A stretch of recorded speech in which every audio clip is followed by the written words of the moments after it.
नमस्ते दोस्तों, आज जिस वक्त मैं वीडियो रिकॉर्ड कर रहा हूँ उस वक्त जो गोल्ड के प्राइजेस है वो है 80,600 रुपीज।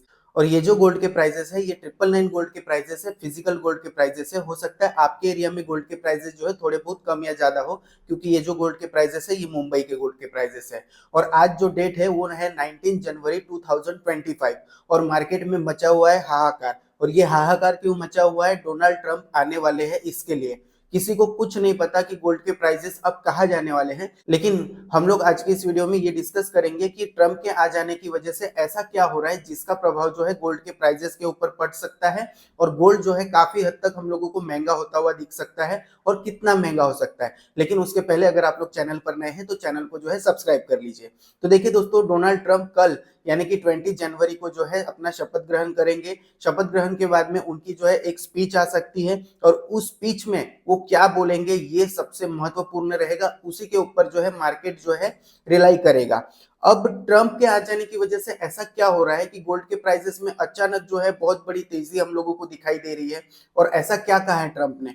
तो देखिए दोस्तों, ट्रंप ने बहुत सारी चीजें कही है, एक चीज नहीं कही है। सबसे पहली बात, सैंक्शन। उन्होंने कहा कि ब्रिक्स जो कंट्रीज है, अगर आप लोग अपना जो है ब्रिक्स करेंसी लॉन्च करोगे तो हम आप लोगों के ऊपर सैंक्शंस लाद देंगे, आप लोग जो है हमारे साथ में व्यापार नहीं कर पाओगे। उसके बाद में टैरिफ्स की बात की गई है, यानी कि टैरिफ अगर आप मान के चलिए हमारे देश को कुछ एक्सपोर्ट कर रहे हो तो हम आपके ऊपर जो है टैरिफ्स लगाएंगे। टैरिफ्स की वजह से ये होगा कि आप जो है, जैसे आप लोगों का माल अगर सस्ता है तो आप लोगों का माल बहुत बिक जाता है और हम लोग जो मैन्युफैक्चर करते हैं वो तो कुछ नहीं बिकता है। तो इसके लिए हम जो है आपके इंपोर्ट पर जो है टैरिफ लगाएंगे। तो इसकी वजह से जो है वो दूसरा कोई देश अगर यूएस में जो है एक्सपोर्ट कर रहा है तो उसका एक्सपोर्ट महंगा हो जाएगा।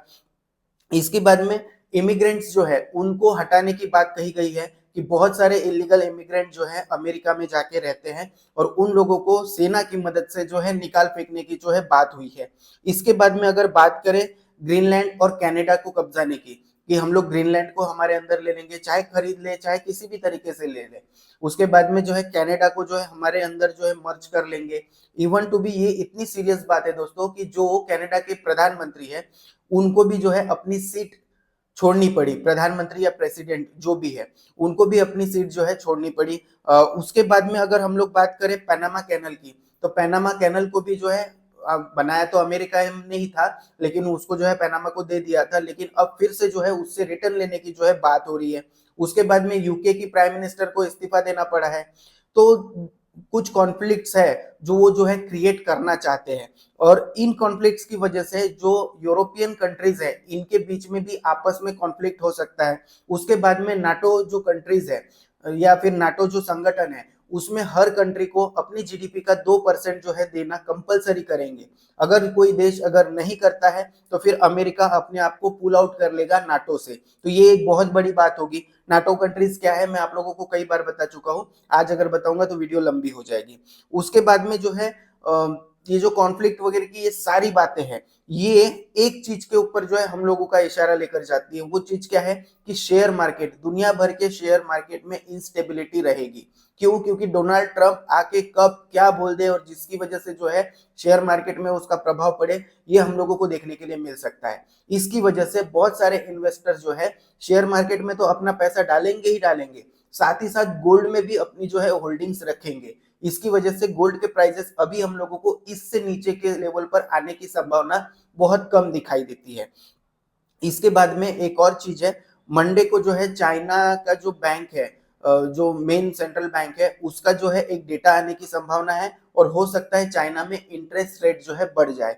इसके बाद में ट्यूसडे को जो है यानी कि 21 को जो है जापान की बैंक जो है वहां का एक डेटा आने की जो है संभावना है। हो सकता है वहां पे भी जापान में जो है इंटरेस्ट रेट बढ़ जाए।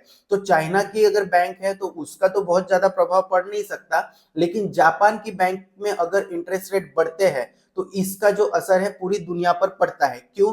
क्योंकि पूरी दुनिया की जो इकोनॉमी है वो ये कहा जाता है येन बेस्ड इकोनॉमी है। क्यों? क्योंकि जो जापान का सेंट्रल बैंक है वो 0% से भी कम मतलब ब्याज पे जो है पहले इंटरेस्ट देता था। अब जो है धीरे धीरे वो जो है अपने इंटरेस्ट बढ़ा रहा है और जब येन के ऊपर इंटरेस्ट बढ़ेंगे तो जाहिर सी बात है लोग इंटरेस्ट पे लेके जो है उस पैसे को जो है किसी दूसरे जो मार्केट में है वो नहीं लगाएंगे, लगाएंगे भी तो कम लगाएंगे। तो जापान की बैंक का जो है अगर इंटरेस्ट रेट बढ़ता है तो इसका भी असर जो है कहीं ना कहीं हम लोगों को गोल्ड के ऊपर और पूरी दुनिया के शेयर मार्केट के ऊपर होता हुआ नजर आ सकता है। अब ये जो इंटरेस्ट रेट बढ़ रहे हैं इसके पीछे हम लोगों को एक चीज क्लियर दिखाई दे रही है, वो है इन्फ्लेशन का बढ़ना।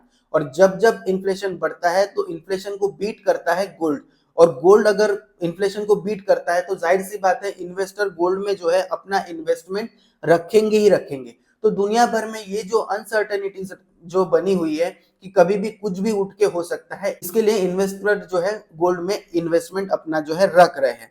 सिर्फ दोस्तों मुझे एक ही चीज अभी जो है लग रही है कि वो अगर एक चीज हो गई तो हो सकता है गोल्ड के प्राइसेस हम लोगों को अचानक से कम होते हुए नजर आए। और वो एक चीज है कि अगर यूएसए अनाउंस करता है या फिर ट्रम्प कहते हैं कि हम जो है अपनी यूएस ट्रेजरी में जितना गोल्ड रिजर्व रखा हुआ है उसको जो है उसको थोड़ा बहुत बेचकर हम जो है उसके बदले में बिटकॉइन या क्रिप्टो करेंसीज जो है अपने फॉरेन रिजर्व में रखेंगे या फिर ट्रेजरी में रखेंगे, तो इसकी वजह से गोल्ड के प्राइसेस गिरते हुए हम लोगों को दिख सकते हैं। लेकिन ऐसा होने के चांसेस जो है बहुत कम है, क्योंकि कोई भी देश जो है गोल्ड को अपने यहाँ के गोल्ड को जो है निकाल कर उसके बदले में क्रिप्टो करेंसी जो है रखने का प्रयास नहीं करेगा, ऐसा मुझे लगता है। लेकिन होने को ट्रम्प है, कुछ भी कर सकते हैं।